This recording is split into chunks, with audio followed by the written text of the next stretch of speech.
Thanks for joining me in the studio today. I'm going to show you how to turn this tomato paste can into something like this. I use this one in my studio to turn my Sugar Bell bottle upside down to keep it all the way at the tip for easy using. And you can see inside that there is some seepage from the bottle, which is going to happen, and so I'm not concerned about it being inside the can. If it gets too full or ruins in any way, all this stuff can come off, and we can just apply it to another one. I'm going to use a couple different types of glues, and although I'm making another one of these for my craft room, it's going to look a little bit different, but using some of the same things. So I have the empty can, which I have removed the label and cleaned the inside, and the tomato paste does leave a stain on the inside, and it's kind of pink, which sort of works. Most of the cans, when you wash them, the Best By dates, the inks, they will come off. This one didn't happen to come off when I washed it. So I want to show you a little trick that I learned when trying to remove grease pencils from china and glassware that you get from thrift stores. It's pretty simple and pretty ingenious, so I'm going to try it on here and see if it works on this as well. But I'm just using just basic hand sanitizer and a cotton ball. So I'm going to saturate this pretty good, and I'm going to put it on there and let it sit for a minute. So you see it's already starting to come off just a little bit. But I'm going to give it a second to sit there. Just keep, yep, see there, it's working. Just keep rubbing it and it comes off. I did another one of these, well, when I was doing my original that you saw in the intro, the ink will bleed with the glue. I didn't think it would be a problem. I was going to cover it up, so I just, applied the glue, and then it actually did bleed through onto my fabric that I was using, which, it was being covered up anyway, so it didn't really matter. But if you're going to do a paper or a fabric where it's going to show, or even just a lace, you will want to make sure that you get as much of this off as possible. And this is the bottom. A lot of times I'll paint my cans because I like to have a clean bottom, a fresh. But in this particular instance, because it's for my glue bottle, I'm okay with not painting it. But please do paint it. Now, this doesn't look like anymore it's going to be coming off, but I'm going to put... I'm going to saturate it. I'm going to let it sit for a minute. And then there is a little bit here on the side. And see, I've left even the sticky from the glue that they used on the label. See, that comes right off of the side. I'm not sure why it's not coming off the bottom. But it does come right off on this side. So I'm good if it doesn't come off completely on the bottom, because I'm not going to be putting anything down there.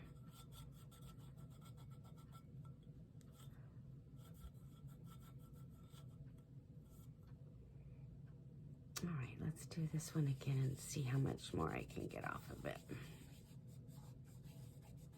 Well, it does appear that that part of it is not going to be coming off anymore.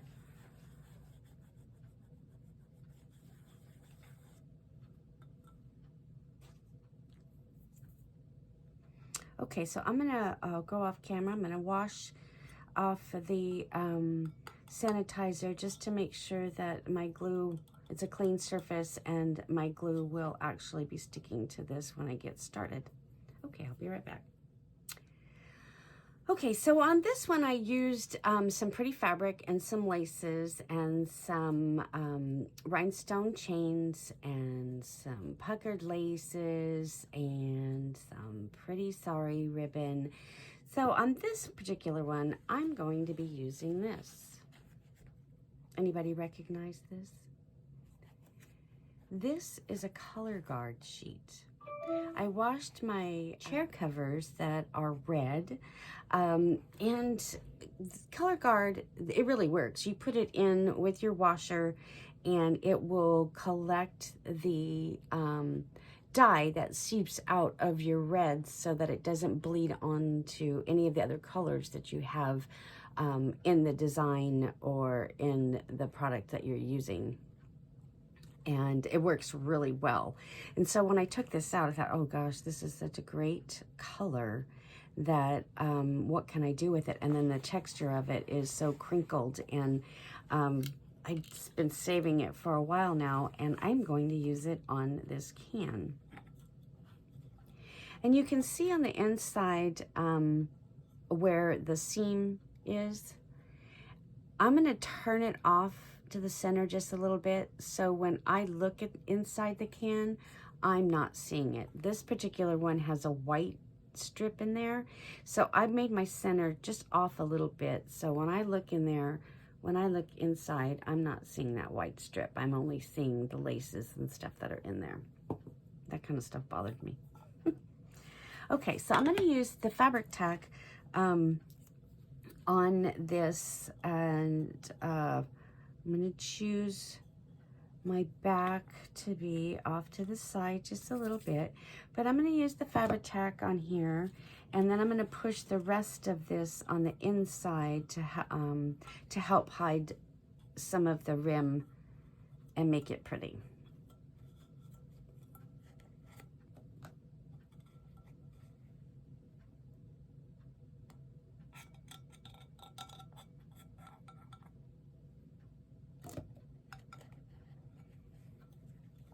Put more.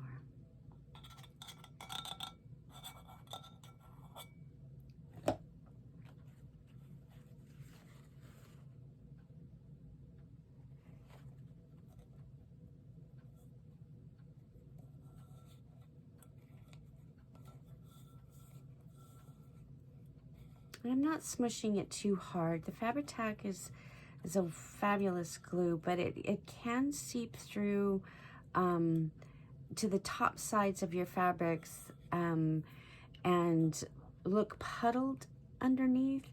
And when they dry, they stay puddled. That doesn't go away. So normally what I would want to do is use a paintbrush to smooth that out so I don't get that puddling look. But I'm going to be covering this up, most of this, with some of the laces and trims, so I'm not really going to be seeing a lot of it. So I'm not really concerned about this particular product or this particular project. But if you're doing something larger and having lots of your fabric show through, you'll really want to spread that out with a paintbrush.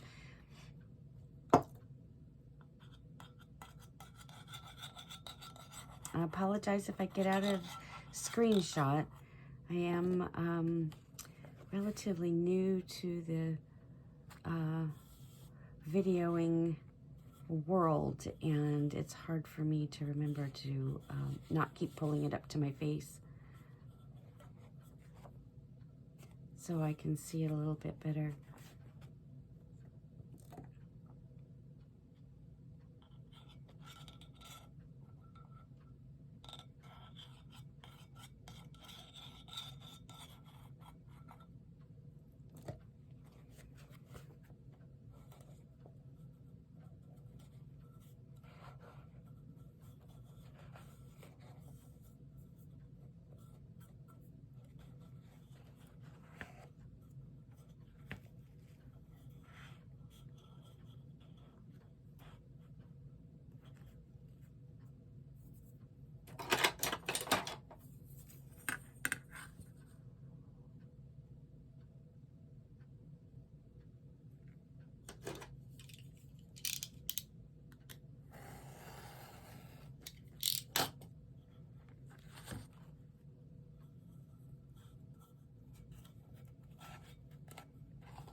Okay, so now that this is completely glued on the outside, I'm going to glue on the inside and then flip this down in so that it covers the edge.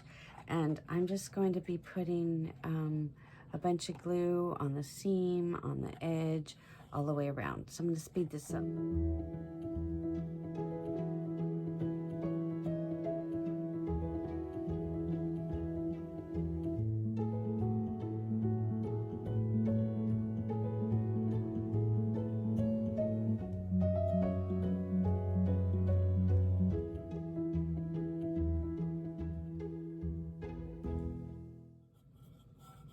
Okay, so this is done, and see, you can see how the glue is puddling underneath there, and that'll dry just like that. That is not going to go away. So unless you're covering it up with lace, definitely take advice and smooth that out with a paintbrush. Smooth it out with the paintbrush. All right, so the next one I'm going to apply, I have this wide double lace that I got from Amazon, and I'm just going to go ahead and put this around the top. It's just another little layer that I wanted to add, and plus it will go on to the inside so that it will help cover and look pretty when you're looking at it from an angle. And I'm just going to be tacking this down and put other trims and things on so it will help to glue it down further. I just want this to hold in place while I put it on the inside.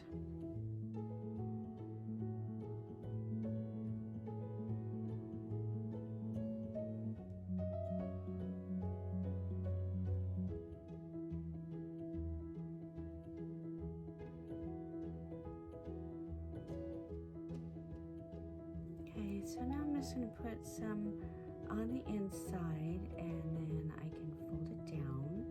And this is going to get a little messy, so I might have to go wash my fingers because this glue is pretty much everywhere once you touch it.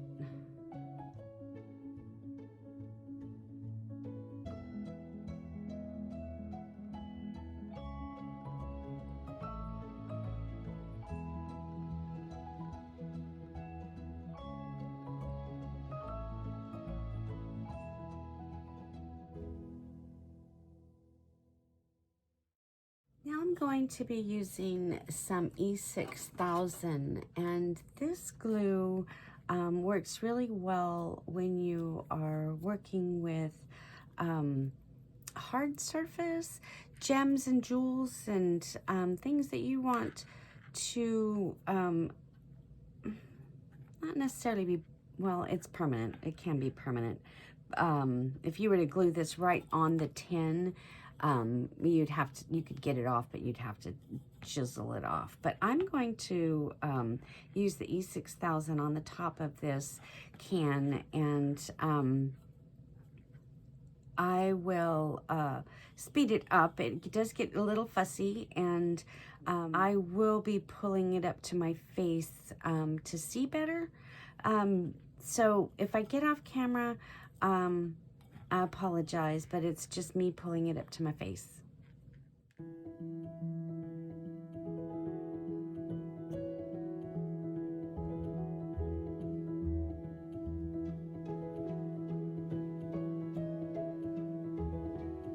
Some of the E6000 tubes do come with a nozzle for easier placement.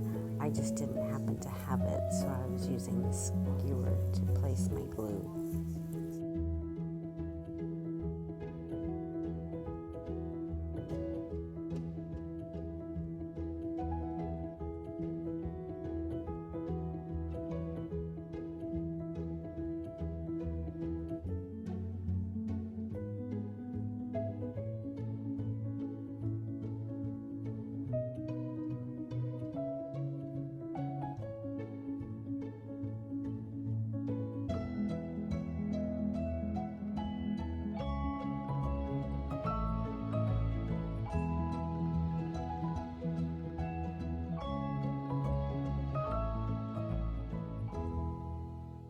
got this rhinestone chain from Amazon, and I'll put the link below, but it comes in a 10 yards, and it's pretty reasonably priced, and it's really pretty. I've used it on so many things, but I'll put the link in the description box so that you can go check it out. I have a couple different sizes. This is actually the 4mm, which is a nice size for the top.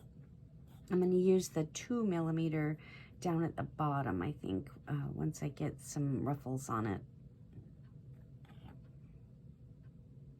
And see, this does stay movable for quite some time, and I think the directions say that it'll be completely set within 24 hours. But it is going to be dry enough here in a couple of minutes so that I can continue to work without having to worry about it coming off. So I'm going to go off camera and let this dry, and then I'll come back and continue on with some of the other trims. Okay, it's been a few minutes. I think that'll be okay, and then I can just go back and reposition them if I need to as I go along. But as I was gone, I got my glue gun out. I'm gonna try using a glue gun on part of this, and I thought, oh, look, you could even put your glue sticks in there if you wanted to, and that would be really cute, wouldn't it? Okay, just another idea. All right, so I'm going to now put on this, and this is elastic. Isn't that the cutest stuff? I believe this was Joann, and they have several colors. But I'm going to put this right up against the rhinestone chain, and I'm going to try the hot glue and see how I like that. Hot glue is really only good for some things, but you have to kind of move quickly. So let me see how well I can do with this. I don't move quickly. And I'm going to use this little spatula to help squish this up just a little bit. I want it to have some more gather than just the elastic part of it. So, yeah, I don't think I'm liking that. It's going to make it a little stiff. So I'm going to go back to the Fabri-Tac for this, and it is definitely going to be getting messy. So, I'm going to get something to keep my hands. Let's see if I can keep my hands clean.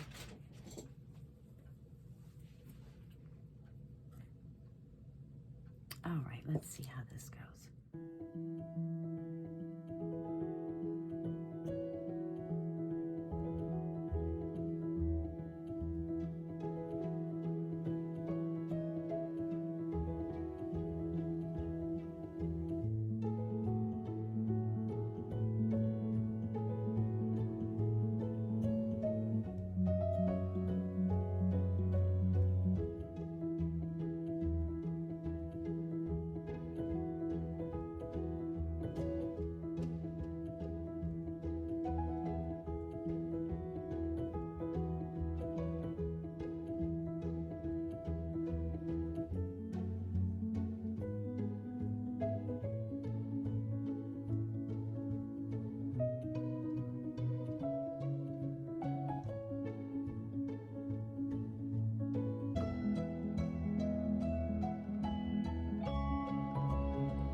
I love going into my space and having containers and organizers and boxes all decorated pretty and shabby. It just really makes it feel so nice when you come in. It's inspiring, and you know, a glue container, not necessarily a fun thing. It's necessary, but why not make it pretty?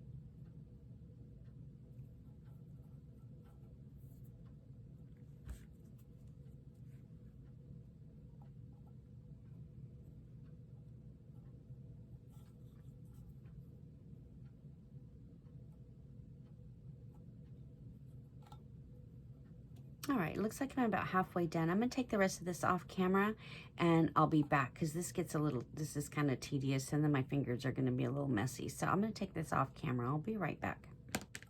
All right, so I'm back. That was fun. It's kind of tedious. This stuff is stretchy, so it does tend to curl. So there was a lot of unfurling that was going on while I was off camera. If you've never worked with the E6000 before, just so you know that there is an odor to it. So if you have any issues with different odors, then you might want to consider trying the hot glue. The hot glue would totally work and would hold it for whatever you're using this for. You know, it's not getting a lot of like wear and tear, but you know, we do want our things to last a little bit longer than never. And hot glue doesn't always work. I'm going to put some of this around the bottom as well. So I'm going to go do that off camera, and I will be back and I will add some more rhinestones.